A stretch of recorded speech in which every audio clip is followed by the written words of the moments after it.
বিসমিল্লাহির রহমানির রহিম। আজকে আপনারা জানেন আওয়ামী লীগ লকডাউন দিচ্ছে, আমরা মাঠে আছি।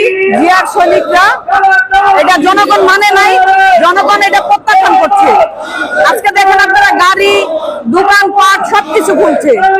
তো সুতরাং এই আওয়ামী লীগের এই দূষকদের এই লকডাউন ফকডাউন এগুলি জনগণ মানে না।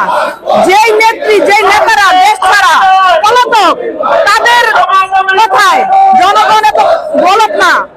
যেই নেত্রী যেই নেতারা পলাই গেছে গা তাদের নেতৃত্বে এই বাংলাদেশে কোনো লকডাউন ফকডাউন হবে এটা জনগণ প্রত্যাখ্যান করছে। গাড়ি ঘোড়া দোকানপাট আপনারা সাংবাদিক ভাইয়েরা জানেন, সবাই সবকিছু খুলছে, দোকানপাট খুলছে, গাড়ি চলতেছে, জনগণ জনগণের মতো হাঁটতেছে, বাজার হাট করতেছে, সম্পূর্ণ কিছু করতেছে।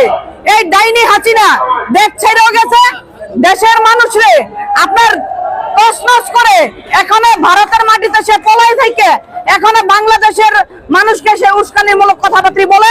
বাংলাদেশের মানুষ বুঝে গেছে যে ডাইনি হাসিনা, এই খুনি হাসিনা, এর কথাই দেশ চলবে না, এর কথা জনগণ শুনবো না, ওর নেতা কর্মী ওর কথা শুনে না, জনগণ শুনবো কেমনে? যেই নেতা যেই নেত্রী তার জনগণরা পালায় রেখে যেতে পারে, সে কি কোনো সংগঠনের নেত্রী হইতে পারেনি? এটা কোনো দল হইলো নাকি? আমার নেত্রী দেশ নেত্রী বেগম খালেদা জিয়া তিনবারের প্রধানমন্ত্রী, সাবেক প্রধানমন্ত্রী, সে কি বলেছিল যে আমি আমার বাংলার জনগণ ছেড়ে কোথাও যাব না, মরতে হলে আমি এই দেশে মরবো, বাঁচতে হলে এই দেশের জনগণ নিয়ে বাঁচবো। আমার নেত্রী, সেই নেত্রীর কথায় আমাদের লক্ষ লক্ষ নেতা কর্মী মামলা হামলা খুন গুম সব হয়েছে, কিন্তু বাংলাদেশ ছাড়ে নাই। এই ডাইনি হাসিনা তার একেবারে নাতি পুতি সবকিছু প্যাকেট করে সে পলাইছে। তা আমাদের নেতা কর্মীরা পলাইছে? পলায় নাই। আমরা মাঠে যুদ্ধ করছি, মাঠে মার খাইছি, পুলিশের অ্যারেস্ট করছে, মামলা হামলায় জর্জরিত প্রত্যেকটা নেতা। এই যে সবু ভাই মমিন ভাই তাকে অন্যায় ভাবে মামলা দিছে, তাকে অন্যায় ভাবে এই সবু ভাই 350 মামলা, মমিন ভাইয়ের মামলা।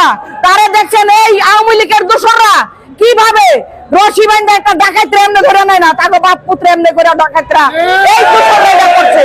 তা আমরা আজকে বলে দিতে চাই, এই বাংলাদেশে আওয়ামী লীগের কোন স্থান হবে না।